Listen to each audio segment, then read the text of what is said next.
இன்னைக்கு நம்ம அடுப்பே பத்த வைக்காம 2 வகை ஸ்வீட் ரொம்ப ஈஸியா எப்படி செய்றதுன்னு பார்க்க போறோம். இந்த ஸ்வீட் செய்றதுக்கு நீங்க அடுப்பு பக்கமே போக வேண்டாங்க. காய்ச்சி ஆற வச்ச பால் இருந்தா போதுங்க. ரொம்ப ஈஸியா இந்த 2 வகை ஸ்வீட்டுமே செஞ்சிரலாம். ஹலோ ஃப்ரெண்ட்ஸ், வெல்கம் டு சமையல் டிலைட். ஃபர்ஸ்ட் இந்த ஸ்வீட் செய்யறதுக்காக 2 பிஸ்கட் பாக்கெட் எடுத்துக்கோங்க. உங்களுக்கு எந்த பிஸ்கட் விருப்பமான பிஸ்கட் இருக்கோ அதுல இருந்து 2 பாக்கெட் எடுத்துக்கோங்க. நான் எடுத்திருக்கிறது இன்னைக்கு போர்பன் பிஸ்கட்ல இருந்து 2 பாக்கெட்டும் ஒரு மேரிகோல்டு பிஸ்கட்டும் எடுத்திருக்கேன். இதை வச்சுதான் இன்னைக்கு இந்த ஸ்வீட் எப்படி செய்யறதுன்னு பார்க்க போறோம். ஃபர்ஸ்ட் இந்த போர்பன் பிஸ்கட் எடுத்து ஒரு தட்டுல சேர்த்துட்டு இந்த மாதிரி சின்ன சின்ன பீஸா உடைச்சு எடுத்துக்கோங்க. இதை மிக்ஸி ஜார்ல சேர்த்துட்டு நல்லா பவுடர் பண்ணி எடுத்துக்கோங்க. நல்லா நைஸாவே பவுடர் பண்ணி எடுத்துக்கோங்க. இப்போ அரைச்சிட்டு அந்த பிஸ்கட்டை ஒரு தட்டுல சேர்த்துக்கோங்க. பிஸ்கட் இந்த அளவுக்கு நல்லா நைஸாவே அரைச்சி எடுத்துக்கோங்க. இந்த ஸ்வீட் செய்யறதுக்காக நீங்க எந்த ஒரு சாக்லேட் ஃப்ளேவர்ல வேணாலும் பிஸ்கட் எடுத்துக்கலாம். அரைச்சி வச்சிருக்க பிஸ்கட்டை இந்த சைடு ஓரமா வச்சிருங்க. இதுக்கப்புறம் வேற ஒரு தட்டுல மேரிகோல்டு பிஸ்கட்டை சின்ன சின்ன பீஸா உடைச்சி எடுத்துக்கோங்க.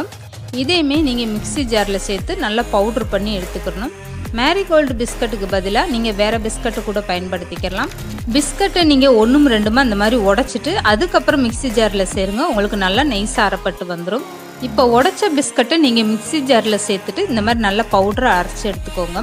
கையில் எடுத்து பார்க்கும்போதே தெரியும் உங்களுக்கு எந்த அளவுக்கு நல்ல பவுடராக இருக்குன்னு. இந்த அளவுக்கு நைஸாக அரைச்சி எடுத்துக்கோங்க. அரைச்ச பிஸ்கட்டை வேறு ஒரு பாத்திரத்தில் மாற்றி வச்சுக்கோங்க. இப்போ இந்த அரைச்ச பிஸ்கட்டோட 2 ஸ்பூன் அளவுக்கு பவுடர் சுகர் சேர்த்துக்கோங்க. ஜீனியை நல்லா மிக்ஸி ஜாரில் சேர்த்து இந்த மாதிரி பவுட்ரு பண்ணிவிட்டு அதிலிருந்து 2 ஸ்பூன் சேர்த்துக்கோங்க. இதுக்கப்புறமா நிலக்கடலையும் இது கூடவே 10 முந்திரி பருப்பும் சேர்த்து நான் மிக்சியில் அரைச்சி எடுத்திருக்கேன். அந்த பவுடர்லேருந்து 3 ஸ்பூன் சேர்த்துக்கோங்க. வறுத்த நிலக்கடலை நீங்கள் அரைக்கும் போது தோல் நீக்கிட்டு அதுக்கப்புறம் அரைச்சி எடுத்து வச்சுக்கோங்க. இப்போ இது கூடவே பால் பவுடர் 2 ஸ்பூன் அளவுக்கு சேர்த்துக்கோங்க. இது எல்லாமே சேர்த்துட்டு கையை வச்சு ஃபஸ்ட்டு நல்லா கலந்து கொடுத்துருங்க. இதில் நீங்கள் வறுத்த நிலக்கடலை முந்திரி பருப்பு சேர்க்குறதுக்கு பதிலாக பாதாம் பவுடர் கூட சேர்த்துக்கலாம். நல்ல ஒரு டேஸ்ட்டாக இருக்கும் இந்த ஸ்வீட்டு. இப்போ இது எல்லாமே நல்லா கையை வச்சு கலந்து கொடுத்தாச்சு. இதுக்கப்புறம் இதில் காய்ச்சி ஆற வச்ச பாலிலிருந்து 2 ஸ்பூன் அளவுக்கு ஃபஸ்ட்டு சேர்த்துட்டு நல்லா மிக்ஸ் பண்ணி விட்டுருங்க. எடுத்ததுமே பால் அதிகமாக சேர்க்காம இந்த மாதிரி கொஞ்சம் கொஞ்சமாக நீங்கள் சேர்த்துக்கிட்டு நல்லா பிசைஞ்சு எடுத்துக்கோங்க. நான் பிசைஞ்சிட்டு எந்த அளவுக்கு நல்லா கெட்டியாக இருக்குன்னு காட்டுறேன் பாருங்கள். இந்த அளவுக்கு நல்லா கெட்டியாக இருக்கணும். கையில் தொடும்போது சப்பாத்தி மாவு அளவுக்கு நல்லா கெட்டியாக இருக்கணும். பால் அதிகமாக சேர்த்துட்டிங்கன்னா உங்களுக்கு உருண்டை பிடிக்க வராது, ரொம்பவும் நெல்லுன்னு போயிடும். அதனால இந்த அளவுக்கு நல்லா கெட்டியாக பிசைஞ்சு எடுத்துக்கோங்க. இப்போ தயார் பண்ணி வச்சுருக்க பிஸ்கட் மாவுலேருந்து இந்த மாதிரி கொஞ்சமாக மாவு எடுத்து சின்ன சின்ன உருண்டைகளாக நீங்கள் ரெடி பண்ணி எடுத்து வச்சுக்கோங்க. இப்படி ஒரே மாதிரி நீங்கள் உருண்டை பிடிச்சி வச்சுக்கிட்டிங்கன்னா உங்களுக்கு ஸ்வீட் பார்க்குறதுக்கு ஒரே மாதிரி பார்க்க அழகாக இருக்கும். இந்த பிஸ்கட் உருண்டையெல்லாம் இந்த அளவுக்கு தயார் பண்ணி எடுத்து வச்சுக்கோங்க. இதுக்கப்புறம் நுணுக்கி வச்சுருக்க போர்பன் பிஸ்கட்டில் இருந்து அடுத்ததாக இந்த மாதிரி உருண்டை பிடிச்சி எடுத்து வச்சுக்கிறணும். இதுக்காக 2 ஸ்பூன் அளவுக்கு பவுடர் சுகர் சேர்த்துக்கோங்க. இது கூடவே நுணுக்கி வச்சுருக்க நிலக்கடலையும் முந்திரியும் சேர்ந்த பவுடர்லேருந்து 3 ஸ்பூன் அளவுக்கு சேர்த்துக்கோங்க. இது கூடவே 2 ஸ்பூன் அளவுக்கு பால் பவுடரும் சேர்த்துக்கோங்க. அந்த பிஸ்கட் மாவில் நீங்கள் எந்த அளவுக்கு சுகர் பவுடர் பால் பவுடர்லாம் சேர்க்குறீங்களோ அதே அளவுக்கு இந்த பிஸ்கட்லேயும் நீங்கள் சேர்த்துக்கோங்க. 2 ஸ்பூன் அளவுக்கு நீங்கள் பவுடர் சுகர் சேர்த்துக்கிட்டிங்கன்னா போதும். இதோட இனிப்பு கரெக்டான இனிப்பாக இருக்கும். இந்த பிஸ்கட்டில் ஏற்கனவே இனிப்பு இருக்கிறதுனால நீங்கள் அதிகமான இனிப்பு சேர்க்க வேண்டாம். 2 ஸ்பூன் அளவுக்கு இனிப்பு சேர்த்துக்கிட்டிங்கன்னா போதும். இப்போ இது எல்லாமே சேர்த்துட்டு கையினால் நல்லா கலந்து கொடுத்துருங்க. இதுக்கப்புறம் கொஞ்சம் கொஞ்சமாக பால் சேர்த்துட்டு நல்லா கெட்டியாக பிசைஞ்சு எடுத்துக்கோங்க. இந்த ஸ்வீட் செய்கிறதுக்காக நீங்கள் அடுப்பு பக்கமே போக வேண்டாம். ரொம்பவே ஈஸியாக இந்த மாதிரி நீங்கள் இந்த ஸ்வீட்டை செஞ்சிடலாம். இப்போ இதே மாதிரி நல்லா கெட்டியாக பிசைஞ்சு எடுத்து வச்சுக்கோங்க. கையில் நான் எடுத்து காட்டுறேன் பாருங்கள் எந்த அளவுக்கு நல்லா கெட்டியாக இருக்குன்னு. இந்த பிஸ்கட் மாவை இந்த அளவுக்கு நல்லா கெட்டியாக பிசைஞ்சு எடுத்து வச்சுக்கோங்க. அப்போ தான் உங்களுக்கு உருண்டை பிடிக்கிறதுக்கு கையில் ஒட்டாமல் வரும்.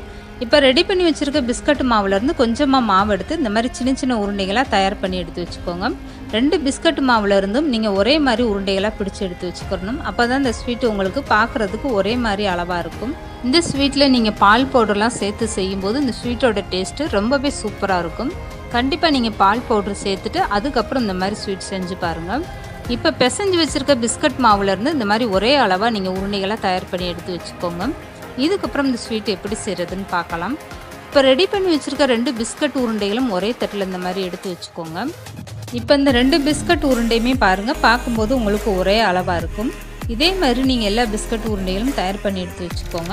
இப்போ 2 வகையான கலர் பிஸ்கட் இருக்குது. இந்த 2 வகையான கலர் பிஸ்கட்டில் இருந்துமே ஒவ்வொரு உருண்டையாக எடுத்து கையில் வச்சு ஒன்றா அழுத்தம் கொடுத்து இந்த மாதிரி நீளமாக தேய்ச்சிக்கோங்க. இந்த மாதிரி நீங்கள் ஸ்வீட் செய்யும்போது உங்களுக்கு இந்த ஸ்வீட்டோடைய கலரு டபுள் கலராக பார்க்குறதுக்கு ரொம்பவே சூப்பராக இருக்கும்.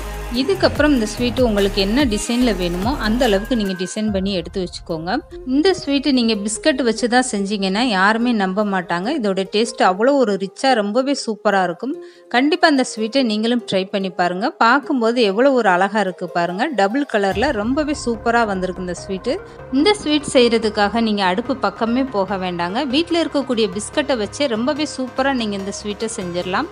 பார்க்கும்போதே எவ்வளோ ஒரு அருமையாக அழகாக இருக்குது பாருங்கள். கண்டிப்பாக நீங்களும் உங்கள் வீட்டில் ட்ரை பண்ணி பாருங்கள். இப்போ ரெண்டாவது ஸ்வீட்டாக வீட்டில் இருக்கக்கூடிய பொட்டுக்கல்லை பயன்படுத்தி ரொம்ப ஈஸியாக இந்த ஸ்வீட் எப்படி செய்கிறதுன்னு பார்க்கலாம். ஃபஸ்ட்டு இந்த ஸ்வீட் செய்கிறதுக்காக 5 ஸ்பூன் அளவுக்கு நான் நெய் எடுத்திருக்கேன்.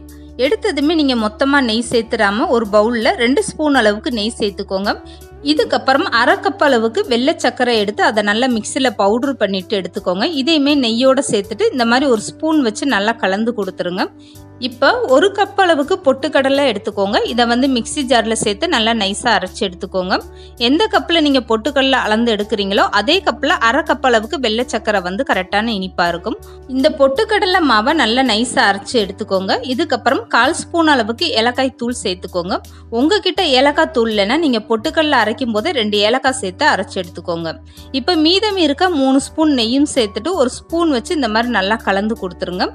இந்த மாவுல கெட்டிகள் எதுவுமே இல்லாத அளவுக்கு இந்த நெய் சர்க்கரை எல்லாம் சேர்ந்து நல்லா மிக்ஸ் ஆகி வரணும். அது வரைக்குமே இந்த மாதிரி ஸ்பூன் வச்சு நல்லா கலந்து கொடுத்துருங்க.